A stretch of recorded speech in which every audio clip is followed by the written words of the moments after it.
तमाम दोस्तों काश्तकारां नूं ਜ਼ਿਮੀਂਦਾਰਾਂ ਨੂੰ अस्सलाम वालेकुम। धान ਦੇ ਹਵਾਲੇ ਨਾਲ ਪੈਦਾਵਾਰ ਦੀ ਰਾਜ਼ ਕੀਏ ਇਹ ਛੋਟੀਆਂ ਛੋਟੀਆਂ 5-6 ਪੁਆਇੰਟਸ ਨੇ ਜਿਨ੍ਹਾਂ ਦੀਆਂ ਗਲਤੀਆਂ ਕਹਿ ਲਓ ਜਿਹੜੀਆਂ ਜ਼ਿਮੀਂਦਾਰ ਆਮ ਤੌਰ ਤੇ ਕਰ ਜਾਂਦੇ ਨੇ। ਇਹਨਾਂ ਦੀ ਵਜ੍ਹਾ ਤੋਂ ਜ਼ਿਮੀਂਦਾਰ ਪੈਦਾਵਾਰ ਲਾਸ ਕਰ ਜਾਂਦੇ ਨੇ। ਬੰਪਰ ਪੈਦਾਵਾਰ ਵਾਸਤੇ ਕਿਹੜੀ ਚੀਜ਼ ਦੀ ਇhtiyat ਹੈ? ਸਭ ਤੋਂ ਪਹਿਲੀ ਚੀਜ਼ ਇਹ ਹੈ ਕਿ ਤੁਹਾਡੀ ਪਨੀਰੀ ਸਿਹਤਮੰਦ ਹੋਣਾ ਜ਼ਰੂਰੀ ਹੈ।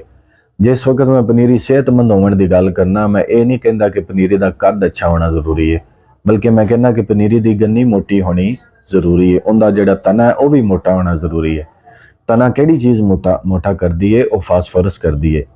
फास्फोरस तुसी DAP लाजमी लाओ नंबर 1 पनीरी नूं। दूसरा माइक्रोन्यूट्रिएंट के स्प्रे लाजमी करो।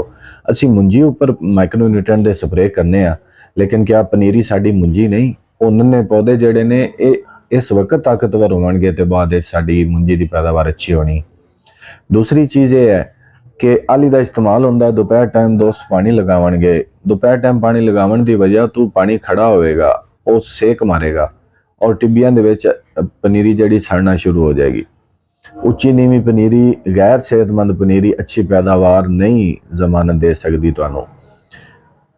जिहड़ी गलती पनीरी के हवाले नाल है, एक तो यह चीज़ है कि तुसी ओ पनीरी ते ही फास्फोरस DAP इस्तेमाल करो, माइक्रोन्यूट्रिएंट दे 1-2 स्प्रे करो, जिंक का स्प्रे लाजमी करो। जड़ी बूटी मार स्प्रे दोस्त पनीरी में उस वक्त करते हैं जिस वक्त गंद नज़र आना शुरू हो जाता है। जिस वक्त गंद तुहानू नज़र आ गया यानी कि ऊपर निकल गया, उस वक्त स्प्रे करने का कोई फायदा नहीं, क्योंकि स्प्रे ने गंद जड़ी बूटी वाला कोई भी स्प्रे ने 10 तो 15 दिन लेने ने। उन्नी दिन नूं पनीरी तुहाडी शिफ्ट होने का टाइम आ जाना, तो लिहाजा उनका कोई फायदा नहीं। शुरू में छोटा गंद है उस वक्त जड़ी बूटी मार स्प्रे करो, नंबर 1। नंबर 2 जिंक का इस्तेमाल लाजमी करो पनीरी विच। नंबर 3 कोई एक अच्छा माइक्रोन्यूट्रिएंट का स्प्रे लाजमी करो।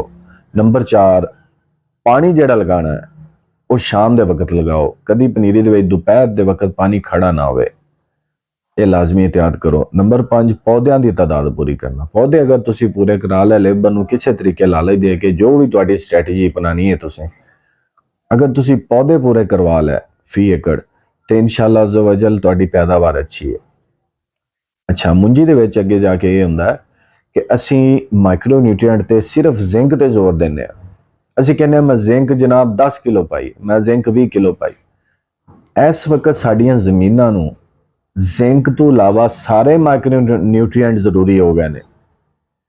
दूसरे माइक्रोन्यूट्रिएंट बहुत जरूरी हो गए हैं। इस वक्त इंटरनेशनल रिसर्च जी है वो कहती है कि फास्फोरस मैग्नीशियम तो बगैर दस्तयाब ही नहीं होंगी। इस वक्त लेटेस्ट रिसर्च सिलिकॉन ते जा रही है, आयरन ते जा रही है। चिलेटेड आयरन आ चुका है मार्केट दे विच, चिलेटेड माइक्रोन्यूट्रिएंट। लिहाजा माइक्रोन्यूट्रिएंट सारे इन्हां दी जोर दो, कोई ना कोई माइक्रोन्यूट्रिएंट दे कंपोजिशन होंदे ने, उन्हां दे स्प्रे 1-2 लाजमी रखो। जिंक दे ऊपर ज्यादा जोर देवन की जरूरत नहीं। जिंक अगर तुसी चिलेटेड जिंक स्प्रे कर लो, या चिलेटेड एवियोल ग्रुप वाले बनाते हैं पाकिस्तान दे विच, या इंपोर्टेड कोई अच्छा सोर्स मिल जाता है। एग्रीसोल बहुत अच्छा जिंक दे रहा है, चिलेटेड जिंक दे रहा है, वो कास्ट इफेक्टिव है। उन्होंने अगर तुसी स्प्रे कर दो, नाल कोई माइक्रोन्यूट्रिएंट अच्छा पा दो, नाल कोई माइनो एसिड अच्छा पा दो, इस तरह के 1-2 स्प्रे मुंजी ते लाजमी रखे करो, क्योंकि साड़ियां जमीनां दे विच हुण ओ माइक्रोन्यूट्रिएंट दे हिसाब नाल ओ रेशियोज नहीं रहियां जिहड़ियां पुरानियां रिपोर्टां दे विच कदी हुंदियां सी। अच्छा, दूसरा जड़ी बूटी मार स्प्रे ते खास तवज्जो दिओ, इनू हिफाजती तौर ते करना जरूरी है। आखिरी गलती जिहड़ी दोस्त करदे ने वो हैगा है बलास्ट दा स्प्रे। बलास्ट दा स्प्रे तुसी उस वक्त करदे जे जदों दाने ते निशान नजर आना शुरू हो जाता है, उस वक्त उनका की फायदा? जरासीम ते आ चुका है, जरासीम जो आ चुका है उन्हें अपना काम लाजमी करना है। वो हिफाजती तौर पर स्प्रे हमेशा मैग्नीश जिहड़ा तुसी करना है बलास्ट दा, ये मुंजर निकलन तो पहले एक करो, एक मुंजर निकलन तो बाद मुकम्मल निकल आवे उदों करो।